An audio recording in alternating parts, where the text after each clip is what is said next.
Merci Richard. Bonsoir à toutes et à tous. Je crois que ce qu'il faut bien percevoir dans ce projet de loi, ce sont les mots. D'accord. Parce que ce projet de loi, donc le titre déjà, c'est refonder le code du travail. C'est-à-dire, c'est pas aménager, c'est pas amélioré, c'est pas. Non, non, on le refait. D'accord. On prend ce qui suit d'aujourd'hui et on le détruit, on le refait. Et quand on prend la première ligne du projet de loi, d'accord, puisqu'il est indiqué que le projet de loi, c'est un projet qui vise à instituer de nouvelles libertés et de nouvelles protections pour les entreprises. C'est quand même écrit, quoi, hein, c'est le projet de loi. Hein. Et les actifs. Par contre, ceux qui ne sont pas actifs, eh ben, tant pis pour. Voilà, ils seront grillés. Un peu plus. Euh, Ce projet de loi, donc, il parle dans un premier chapitre sur les libertés. Liberté et droits de la personne. Alors, bon, j'espère que je ne vais pas être trop rébarbatif parce que je vais vous lire tout un tas d'articles. Mais ce sont des articles, non pas du Code du travail, mais ce sont des articles qui sont dans le préambule. D'accord. Donc le préambule, c'est-à-dire c'est ce qui va définir après. Ça, c'est le fond, c'est l'esprit entre guillemets, c'est l'esprit du projet de loi, d'accord. Et après les articles du Code du travail, ils seront votés par le législateur. Mais euh, c'est un petit peu pour présenter la volonté de ce gouvernement, puisqu'il dit dans son article premier, liberté et droit de la personne au travail. Les libertés et droits fondamentaux de la personne sont garantis, encore heureux, dans toutes les relations de travail. Des limitations ne peuvent leur être apportées que si elles sont justifiées par l'exercice d'autres libertés ou par les nécessités du bon fonctionnement de l'entreprise. Si on s'arrête à ça, il y a une des libertés donc, que nous avons aujourd'hui, c'est de faire grève, de revendiquer quelque chose, d'accord. Et moi, ce que je crains, c'est que si je m'arrête à cette définition des libertés, qui peuvent être restreintes par la nécessité du bon fonctionnement de l'entreprise, je pense que dans l'avenir, ça va être difficile de pouvoir faire une grève sans se heurter à de bon fonctionnement de l'entreprise. Ensuite, donc dans l'article 6, la liberté du salarié de manifester ses convictions, y compris religieuses, ne peut connaître de restrictions que si elles sont justifiées, encore une fois, par la nécessité du bon fonctionnement de l'entreprise. Donc on peut s'exprimer, mais si jamais ça heurte un peu le fonctionnement de l'entreprise, ça va poser des problèmes. Donc voilà, ça, c'est ce qui est proposé aux législateurs de valider. Donc ça, je pense que ça va être quelque chose de très difficile. La suite, c'est formation, exécution et rupture du contrat de travail. Là aussi, il y a certains principes qui sont bouleversés. Premier article, quand on le dit comme ça, on ne comprend pas bien l'intérêt. Chacun est libre d'exercer l'activité professionnelle de son choix. Ben encore heureux qu'on est libre d'exercer l'activité professionnelle de son choix. Sauf que le jour où c'est qu'on va se plaindre sur ce que notre emploi, est-ce qu'on ne va pas nous rétorquer, nous envoyer cet article en face et en disant, ben voilà, si vous n'êtes pas content, vous avez, vous voyez, la nouvelle loi, elle dit, si vous êtes libre d'exercer l'activité professionnelle de votre choix. Donc si vous n'êtes pas content, vous partez. Le suivant dit, le contrat se forme et s'exécute de bonne foi. Ça, c'est ce qui existe aujourd'hui, excusez-moi, dans le contrat de travail. Par contre, il y a une petite phrase qui est rajoutée, il oblige les parties. Non, il n'oblige pas. Je ne vois pas pourquoi il obligerait les parties. Il y a un lien de subordination, mais il n'y a pas à obliger. D'accord. Moi, il m'oblige en rien à mon contrat de travail, simplement de respecter mon contrat, et l'employeur en face, il respecte la rémunération qu'il me doit. Mais il n'oblige pas les parties. Vous voyez, il y a des termes qui arrivent et qui vont faire que, c'est sûr que les entreprises on protège les entreprises. Ensuite, là, on commence un petit peu à arriver sur la dégradation de ce qui existe encore plus aujourd'hui. Le contrat de travail peut prévoir une période d'essai d'une durée raisonnable. Voilà, vous voyez, c'est raisonnable pour qui? Pour l'employeur. Donc il faut qu'elle soit très longue, on va retomber dans le CPE une durée de période d'essai de 1 an, d'accord, au CNE. Ou est-ce que pour le salarié, c'est déjà le plus court possible? Je vous rappelle quand même les prérogatives d'aujourd'hui, c'est pour les ouvriers, c'est 2 mois, ouvriers employés, pour les agents de maîtrise, ça peut aller à 3 mois, et pour les cadres, ça peut aller à 4 mois. Voilà. Donc, vous voyez, en ce qui est entre aujourd'hui et voilà, dans l'avenir, il faudrait que ce soit une durée raisonnable. Voilà. L'article 16, toujours de ce préambule, hein, donc qui fixe un petit peu le fondement même de l'idéologie qui nous attend. Tout salarié est informé lors de son embauche des éléments essentiels de la relation de travail. Ça, je croyais jusqu'à maintenant on était informé sur ce qu'on devait faire, Mais maintenant, on va être informé des relations essentielles, parce que les autres, on ne nous dira pas, hein, les relations essentielles de la relation de travail. Voilà. Donc là, ça va être, je ne sais pas, est-ce qu'on va nous dire qu'il va falloir avoir un comportemental exemplaire pour pouvoir rester dans l'entreprise? Parce qu'on entend beaucoup le comportemental dans les entreprises aujourd'hui. Là, on arrive aussi sur des techniques. Et là, je vous assure que ce n'est pas une blague. La phrase que je vais vous lire, elle est écrite telle qu'elle.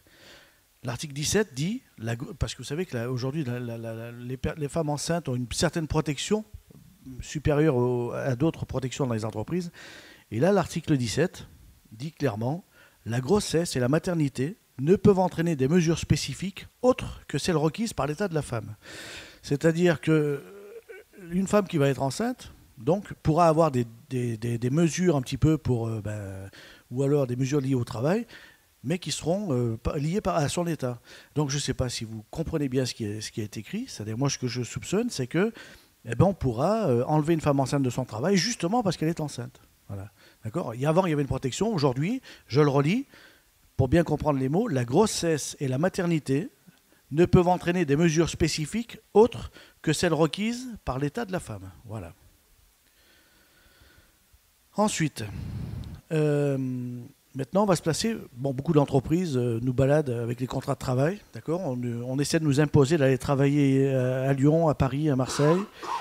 Donc, les transferts d'entreprise. Jusqu'à maintenant, si on transférait des contrats de travail d'une entreprise à l'autre, il y avait un certain maintien des avantages acquis dans l'entreprise qu'on avait quittée. L'article 19, donc, de ces principes, toujours pareil. Le transfert d'entreprise emporte transfert des contrats de travail. C'est-à-dire qu'on ne nous demandera plus notre avis. Si on n'est pas content, on restera où on était, au chômage. Mais par contre, si on suit le contrat de travail qui sera transféré, donc le motif de transfert d'entreprise emportera le transfert des contrats de travail. Est-ce que vous avez des questions ou je ne sais pas si on peut fonctionner comme ça à la fin, d'accord ? Là, on arrive aussi, vous voyez, un principe. Encore un principe qui saute avec l'article 26. Vous savez qu'aujourd'hui, tout licenciement doit être motivé par une cause réelle et sérieuse.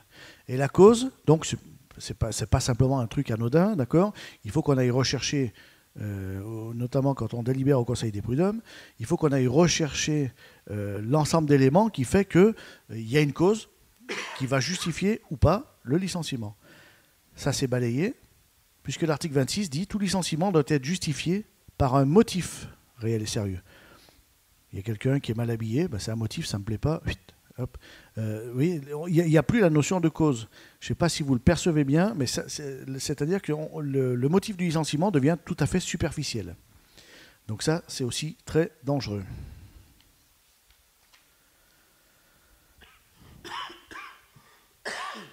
Alors, on sait qu'il y a beaucoup de syndicats réformateurs, qui sont réformistes, merci, qui sont favorables à la négociation. Et là, il y a l'article 27, c'est pas mal aussi. Aucun licenciement ne peut être prononcé sans que le salarié ait été mis à même, en personne ou par ses représentants, de faire connaître ses observations. C'est-à-dire que jusqu'à maintenant, quand il y avait un entretien préalable à licenciement, le salarié y allait ou pas, mais tout au moins, les prérogatives d'aujourd'hui, c'était lorsque l'employeur envisage de licencier un salarié, il le convoque avant toute décision à un entretien préalable et donc il recueille les explications du salarié. Ça, c'est terminé. Puisque le nouvel principe de loi dit ou par ses représentants. C'est-à-dire que quelqu'un qui veut représenter quelqu'un qui va être licencié, il y va, il dit, écoute, voilà, il peut être représenté à l'entretien préalable. Le licenciement pour motif économique ou pour inaptitude physique du salarié ne peut être prononcé sans que l'employeur se soit efforcé de reclasser le salarié, sauf dérogation. Là, c'est pareil. Pour le licenciement économique, jusqu'à maintenant, il ne pouvait pas avoir lieu si jamais l'employeur n'avait pas mis tous les efforts pour reclasser le salarié. D'accord ?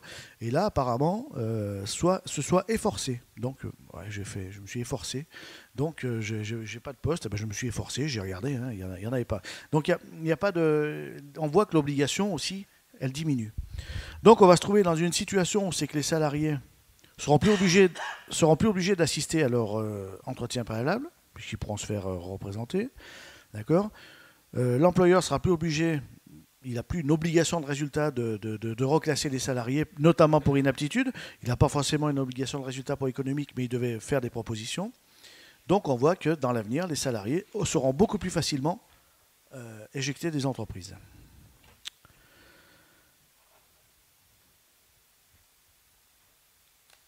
Là, c'est pareil. Article 29. Vous savez, quand il y a un licenciement, on a un préavis à effectuer ou pas. Si on ne l'effectue pas, on perçoit des indemnités compensatrices de préavis. Ça, c'est un droit conventionnel, c'est-à-dire que normalement, c'est 2 mois. Si on est licencié, on n'effectue pas le préavis, mais on a 2 mois de salaire. Et c'est vrai que quand on est licencié, qu'on se retrouve sans emploi, c'est toujours avantageux d'avoir ces 2 mois de salaire, voilà, qui viennent compléter les indemnités de rupture. Et là, pareil que la période d'essai, le licenciement est précédé d'un préavis d'une durée raisonnable. Il ouvre droit à une indemnité dans les conditions. Voilà. Donc la durée du préavis devient aussi raisonnable, voilà, comme la durée de période d'essai.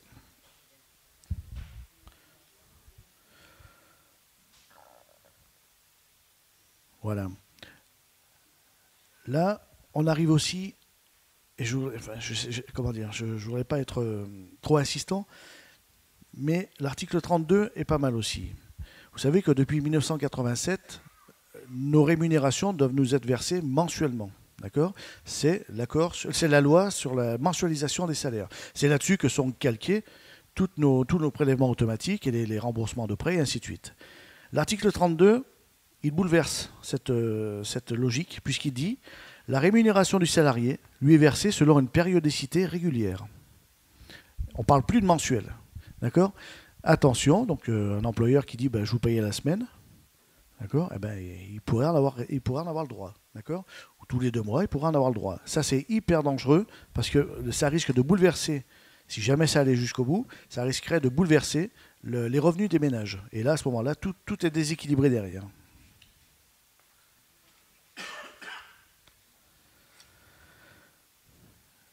La durée du travail.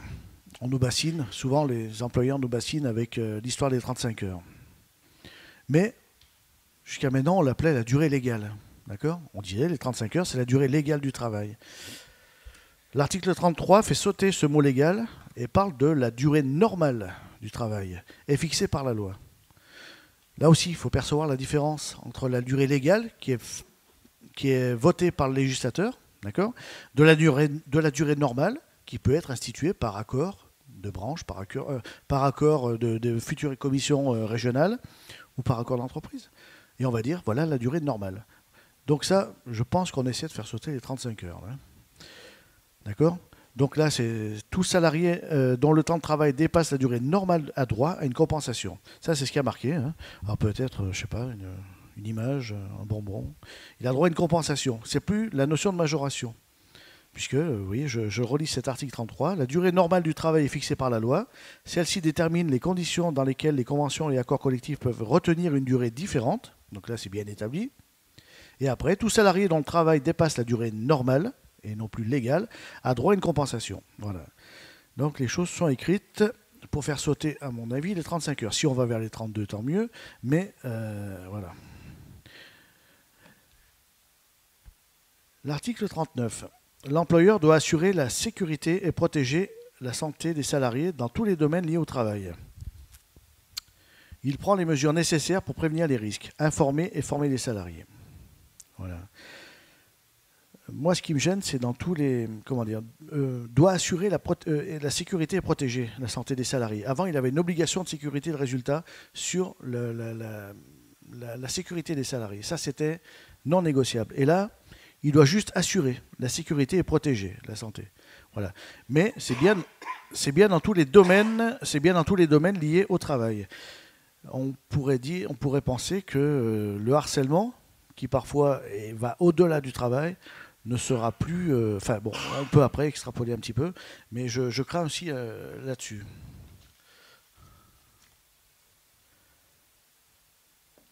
Là aussi, article 42. Il peut paraître anodin. L'incapacité au travail médicalement constatée suspend l'exécution du contrat de travail. Ça peut passer comme une lettre à la poste. Sauf que l'incapacité au travail, qui c'est qui la connaît aujourd'hui ? C'est le médecin, c'est pas l'employeur. D'accord? Donc, comment dire, suspecter que l'employeur aura un droit de regard sur le motif de l'arrêt de travail du salarié, et donc, il va suspendre l'exécution du contrat de travail. J'ai peur de ça. D'accord? Parce que on ne mettrait pas l'exécution du contrat de travail. Donc voilà, aujourd'hui, seuls les médecins ont le pouvoir de voir de connaître la cause. Or là, j'ai l'impression que dans l'avenir, on risquerait de donner ce pouvoir aux médecins de connaître les motifs. Aujourd'hui, il peut connaître le motif simplement si après une visite de reprise, le médecin du travail a un dossier. À ce moment-là, il peut avoir accès au dossier, mais bon, c'est pas forcément nécessaire et courant. Article 60. Là aussi, la réflexion, elle est pas mal. L'exercice par le salarié de son droit à saisir la justice ou à témoigner ne peut, sauf abus, et tant qu'à faire, sauf pour contre la bonne marche de l'entreprise, donner lieu à sanction. C'est-à-dire que dans l'avenir, si un salarié saisit la justice et que l'employeur juge que ou fait une attestation pour soutenir un de ses camarades, ça peut donner lieu à sanction. Ça, c'est pas mal aussi. Mais alors, si on se pose la question, celui qui a saisi la justice, il va par exemple saisir le Conseil des prud'hommes. Sa procédure va durer 12 mois, par exemple. Sauf que la décision derrière, l'employeur va dire, bah, tiens, tu as été débouté de ta demande, je te sanctionne. Oui, mais le salarié demandeur peut très bien faire appel de la décision. Il va en prendre pour 2 ans. Que va devenir la sanction qui a été prononcée au bout de 12 mois? Est-ce qu'elle va être suspendue pendant les 2 ans de la procédure de la cour d'appel? Si après il fait un pourvoi en cassation, ça va durer 4 ans. Est-ce que la sanction prononcée 6 ans auparavant sera exécutée 6 ans après? Ou est-ce que, parce qu'à ce moment-là, ça serait complètement injustifié de mettre une sanction si le tribunal, si la juridiction donne raison au salarié. Vous voyez? Donc là aussi, c'est un petit peu, pour moi, dangereux, déjà pour le salarié et puis pour la logique, pour la raison, quoi. Alors tous ces articles et toute cette loi, elle va, le gouvernement, dans son projet de loi, va créer une commission de refondation du code. Et c'est-à-dire que bon, admettons, si cette loi passait, ce qu'il ne faut pas souhaiter, bien entendu, mais si elle passait en 2016, avec le calendrier législatif, elle serait votée, on va dire, en 2017. D'accord? Et le gouvernement a prévu ceci, je veux quand même vous le dire. Une commission d'experts et de praticiens des relations sociales est instituée afin de proposer au gouvernement une refondation de la partie législative du Code du travail, qui traduit les principes énoncés au préambule, donc ceux que je viens à peu près de vous résumer, il y en avait beaucoup d'autres, de l'article 1er de la présente loi. Cette refondation a pour objectif de donner une place centrale à la négociation collective et d'élargir les domaines de compétences de son champ d'action, dans le respect du domaine de la loi reconnu par la Constitution. La Commission associe à ses travaux des organisations professionnelles d'employeurs et syndicales de salariés représentatives au niveau national. La Commission remet ses travaux au gouvernement dans un délai de 2 ans à compter de la promulgation de la présente loi. Je vais m'arrêter là. C'est-à-dire qu'aujourd'hui, c'est un gouvernement soi-disant socialiste qui a été élu avec des voix de gauche, qui fait sauter les verrous de tout ce qui protégeait le salarié dans le Code du travail. Il fait sauter tous les verrous. Il met une commission en place qui a 2 ans pour rendre ses travaux et pour affiner un petit peu la réforme d'aujourd'hui qui est proposée. Est-ce qu'à votre avis, dans 2 ans, ça sera encore un parti socialiste qui va être au pouvoir?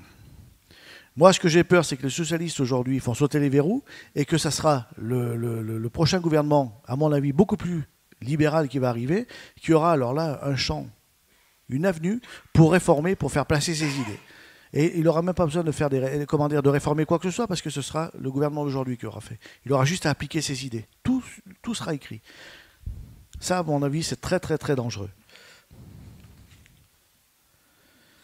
Parce que je voudrais quand même revenir un petit peu sur la négociation, sur la notion, puisque avec les syndicats réformistes, ils veulent tout ramener à la négociation. Je voudrais simplement vous présenter un petit peu le triste constat de l'implantation syndicale dans les entreprises de France.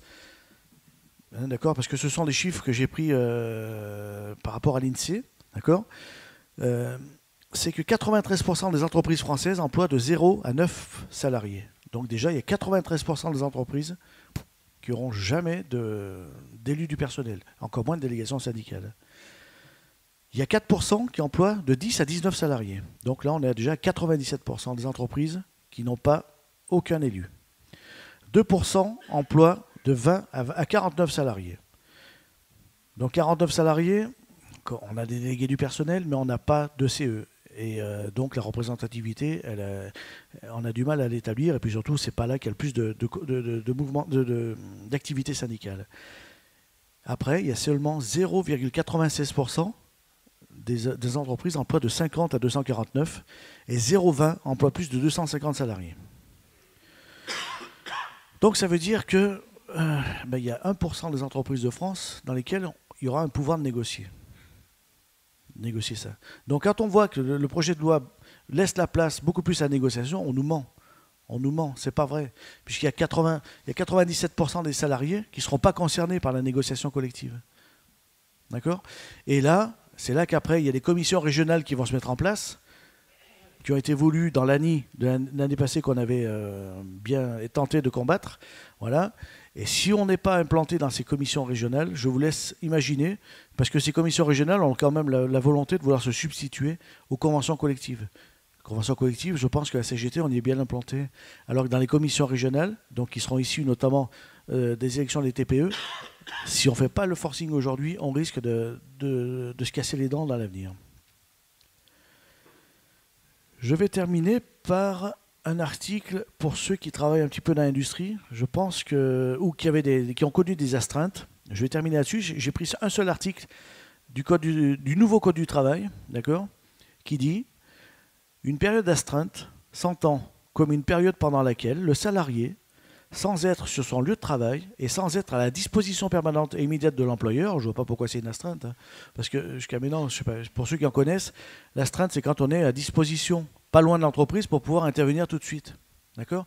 Or là, ça c'est une sacrée avancée, enfin je ne sais pas vers quoi elle avance, mais donc il n'y a plus besoin d'être à disposition permanente ni immédiate pour l'employeur. Doit être en mesure d'intervenir pour accomplir un travail au service de l'entreprise.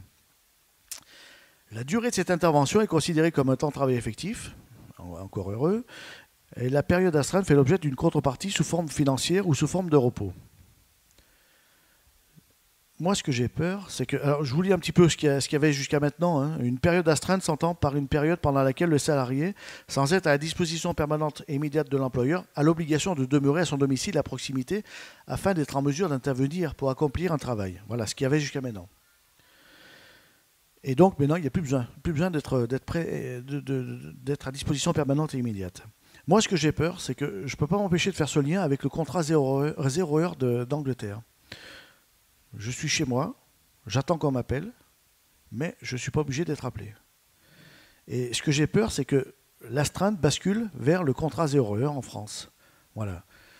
Donc, je pense que par rapport à toutes ces modifications, je ne sais pas si vous avez des questions, parce que là, j'ai terminé. Bon, on pourra en faire beaucoup plus, parce que le projet de loi fait 131 pages. Bon, alors, je n'ai pas voulu faire les 131 pages, parce qu'après, ça serait un petit peu saoulant. Mais j'ai essayé de prendre un petit peu les fondements même de ce qui gère un petit peu le Code du travail d'aujourd'hui, pour vous montrer un petit peu tous les verrous qui allaient sauter. Voilà. Et puis, comme je vous ai dit, un petit peu... les verrous sont enlevés par les socialistes et après les pages blanches seront remplies par les républicains ou les autres qui arriveront derrière. Voilà. Par un gouvernement suivant. Oui. Le gouvernement socialiste. Ah, c'est pas les socialistes, non. Enfin bon. Faut être précis.